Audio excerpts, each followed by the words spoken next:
इसी उसमें हम देख रहे हैं कि एक विजिट हो रहा है, और विजिट ये हो रहा है कि जर्मन चांसलर ओलाफ शोल्स वो पहुंचे हैं इंडिया। अब एक और भी एग्रीमेंट है जिसके बारे में बात की जा रही है, और वो खरीदारी का है सबमरीन, और वो कहा जा रहा है कि तकरीबन $5 बिलियन का।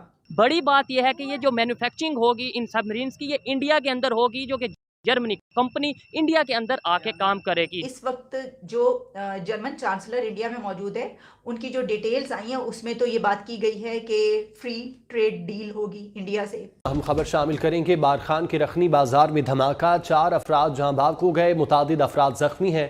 पुलिस के मुताबिक बम मोटरसाइकिल में नस्ब था। मतलब ये सबसे बड़ा फोरम है जहां मतलब आबादी भी सबसे ज्यादा, लैंड भी सबसे ज्यादा इनके पास। 75% या 80% आबादी दुनिया की इन मुल्कों में रहती है। ये क्योंकि देखिए रशिया भी इधर है, इंडिया भी इसमें, चाइना भी इसमें है, इकोनॉमिकली तो बड़ी दुनिया इधर। इंडिया तरक्की के जिस जीना चढ़ रहा है, जो सीढ़ियां चढ़ रहा है, उस पर वो वहां पर पहुंच चुका है कि पूरी दुनिया की जो सुपर पावर्स हैं और जो वेस्ट है खासतौर पर, उसकी कोशिश ये है कि इंडिया से ज्यादा मुआहदे किए जाए, कॉन्ट्रैक्ट्स किए जाए, एग्रीमेंट्स किए जाए। उन्होंने शर्त ये रखी है कि भाई जर्मनी की कंपनी यहाँ इंडिया में आके मैन्युफैक्चरिंग करेगी। ऐसे ही वो ये काम करते हैं कि मतलब अगर मोबाइल की बात करें, वो भी ये कहते हैं हमारे वहाँ पे आके आप मैन्युफैक्चरिंग करें। हेलो फ्रेंड्स, जय हिंद। हिंदुस्तान स्पेशल में आपका स्वागत है दोस्तों। जैसा कि दोस्तों आपने क्लिप में देखा, भारत जर्मनी की सबमरीन की डील को देख पाकिस्तान काफी परेशान दिखाई दे रहा है। दरअसल जर्मनी भारत के साथ मिलकर 6 पनडुब्बियां बनाने की डील करना चाहता है। यह डील तकरीबन 5.2 अरब डॉलर की होगी। भारतीय और जर्मन अधिकारियों के मुताबिक जर्मन चांसलर ओलाफ शोल्स 2 दिन की भारत यात्रा के दौरान इस डील को पक्का करना चाहेंगे। जर्मन चांसलर इस समय भारत की यात्रा पर हैं। भारत हथियारों के लिए अब भी रूस पर बहुत ज्यादा निर्भर है। पश्चिमी देश भारत की इस निर्भरता को कम करने के साथ अरबों डॉलर्स का कारोबार करना चाहते हैं। हिंद महासागर क्षेत्र में चीन की बढ़ती ताकत को बैलेंस करने के लिए भारतीय नौसेना लंबे समय से नई और आधुनिक पनडुब्बियां हासिल करना चाहती है। इस डील की खास बात यह है कि ये पनडुब्बियां भारत में ही बनेंगी, जिससे मेक इन इंडिया को खासा बल मिलेगा। इसी उसमें हम देख रहे हैं कि एक विजिट हो रहा है, और विजिट ये हो रहा है कि जर्मन चांसलर ओलाफ शोल्स वो पहुंचे हैं इंडिया। और उनका विजिट पहले से था ये कि उन्होंने जाना था, लेकिन इसका भी इसमें काफी अमल दखल है। वैसे तो आप ये बात याद रखिए कि इस वक्त इंडिया तरक्की के जिस जीना चढ़ रहा है, जो सीढ़ियां चढ़ रहा है, उस पर वो वहां पर पहुंच चुका है कि पूरी दुनिया की जो सुपर पावर्स हैं और जो वेस्ट है खासतौर पर, उसकी कोशिश ये है कि इंडिया से ज्यादा मुआहदे किए जाए, कॉन्ट्रैक्ट्स किए जाए, एग्रीमेंट्स किए जाए। और एक एग्रीमेंट ऐसा है कि जो कुछ कंट्रीज करना चाह रहे हैं कि ये भी हमें मिल जाए और हमारी तरफ आ जाए। जैसा कि हमने आपको बताया था कि अभी कुछ दिन पहले जो एक मेगा बिलियन डॉलर्स किया गया था, $100 बिलियन का जो प्रोजेक्ट था एयरप्लेन्स का, वो तो हमने आपको बात बता दी थी। उसके लिए जो है वो बाकायदा सारी एक सामने आई खबर चली और उसकी जो भी डिटेल्स थी। लेकिन अब एक और भी एग्रीमेंट है जिसके बारे में बात की जा रही है, और वो खरीदारी का है सबमरीन, और वो कहा जा रहा है कि तकरीबन $5 बिलियन का ये भी है प्रोजेक्ट इंडिया का। और ऑब्वियसली ये तो बात सामने है कि हर वेस्ट का तमाम कंट्रीज ये चाहेंगे, जो भी ये कर सकते हैं, कि उनके साथ हो जाए और ये भी उनकी तरफ चला जाए।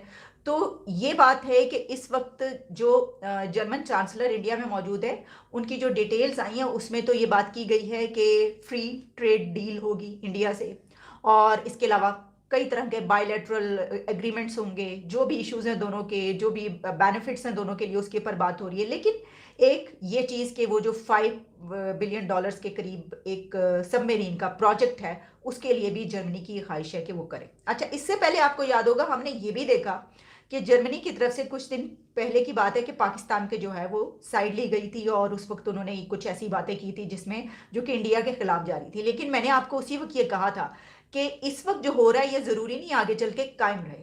इसकी वजह ये है कि हमारा हाथ इस वक्त यूं है और इंडिया का हाथ इस वक्त यूं है। दुनिया, इंसान, लोग उसी तरफ जाते हैं जहां पर देने वाला हाथ हो। लेने वाले हाथ से लोग भाग रहे हैं, और हमने देखा कि सऊदी अरेबिया ने हमें क्या कहा, खुद भी कुछ करें। इसी तरीके से और भी जगहों से जो है चाइना, अब वैसे मैंने आपको बताया था कि कितने मिलियन डॉलर्स का जो है वो चाइना की तरफ से कर्ज जो है वो कहा जा रहा है, रोल ओवर होने की भी बात हो रही है, ये सब चल रहा है। लेकिन IMF उसने ये कह दिया है कि बल्कि हमारी गवर्नमेंट की तरफ से किसी ने ये बात कही थी, फाइनेंस मिनिस्टर या किसी ने, कि अभी हफ्ता 10 दिन लगेंगे इसको, तो अभी तक हमारा जो है वो कंप्लीट नहीं हुआ, यानी फाइनल होने में अभी भी टाइम है। लेकिन जो कल रात तक दोनों के बीच, आधी रात तक, गई रात तक जो है वो बातचीत होती रही है IMF और पाकिस्तान के बीच, तो इसी के ऊपर कि भाई कुछ हो जाए। एक बड़ी शर्त जो थी वो भी मान ली गई है। इंडिया अपनी सबमरीन्स को मॉडर्न करने जा रहा है और ये डील कर रहा है वो जर्मनी के साथ $5.2 बिलियन की, ताकि वो इंडियन ओशन में चाइना को टक्कर दे सके। बड़ी बात यह है कि ये जो मैन्युफैक्चरिंग होगी इन सबमरीन्स की, ये इंडिया के अंदर होगी, जो कि जर्मनी कंपनी इंडिया के अंदर आके काम करेगी। पाकिस्तानी पब्लिक से इसी हवाले से बात करेंगे कि क्या वजह है। हम भी डिफेंस इक्विपमेंट्स आए दिन खरीदते हैं, इंपोर्ट करते हैं। इसके अलावा मल्टीनेशनल कंपनीज पाकिस्तान में बड़ा बिजनेस करती हैं, लेकिन यहाँ पे वो अपने मैन्युफैक्चरिंग यूनिट क्यों नहीं लगाती। अभी आज मेन जो मैं क्वेश्चन ये कर रहा हूँ कि अगर बात करें इंडिया की, आज उनकी डील हुई है $5.2 बिलियन की, जिसके अंदर वो अपनी सबमरीन्स को जर्मनी के साथ उनकी डील हुई है, जो कि बहुत बड़ी चीज़ है। वो भी कार इंपोर्ट रहे हैं, लेकिन उन्होंने शर्त ये रखी है कि भाई जर्मनी की कंपनी यहाँ इंडिया में आके मैन्युफैक्चरिंग करेगी। ऐसे ही वो ये काम करते हैं कि अगर मोबाइल की बात करें, वो भी ये कहते हैं हमारे वहाँ पे आके आप मैन्युफैक्चरिंग करें। तो हम क्यों नहीं यहाँ पे यूनिट लगवाते हैं बड़ी कंपनियों के। अगर हम एप्पल की बात करें, दूसरे बड़े मल्टीनेशनल कंपनीज की बात करें, जो आप बाहर दूसरी मल्टीनेशनल कंपनी की बात करें, भी वो आए यहाँ पे यूनिट लगाएं, तो उसकी ताकि हमारी हम भी कंट्री सीखें, में हमारे इंजीनियर्स या हमारे यहाँ पे जो वर्कर हैं वो सीखें, टेक्नोलॉजी यहाँ आए। उसकी बेसिक सबसे बड़ी जो रीज़न है ना, हमारी यहाँ पे कंट्री में जो हमारे इदारे हैं ना, वो प्रॉपर डेवलप नहीं है।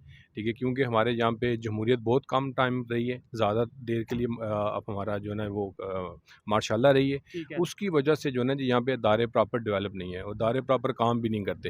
तो अगर जो हमारे पास आती हैं मल्टीनेशनल कंपनी यहाँ पे आती भी हैं, तो उनको प्रॉपर यहाँ पे फैसिलिटीज़ नहीं मिलती और वो क्लोज़ करते हैं और डिफरेंट कंट्री में चले जाते हैं। देखने में ये आता है कि अगर हम मोबाइल इंडस्ट्री की बात कर लें, ऑटोमोबाइल इंडस्ट्री की खासतौर पे बात कर लें, अभी हम खड़े भी पार्किंग में हैं, मैं कहता हूँ यहाँ पे जितनी भी गाड़ियाँ, कोई एक गाड़ी शायद मुश्किल से हमें मेड इन पाकिस्तान मिले।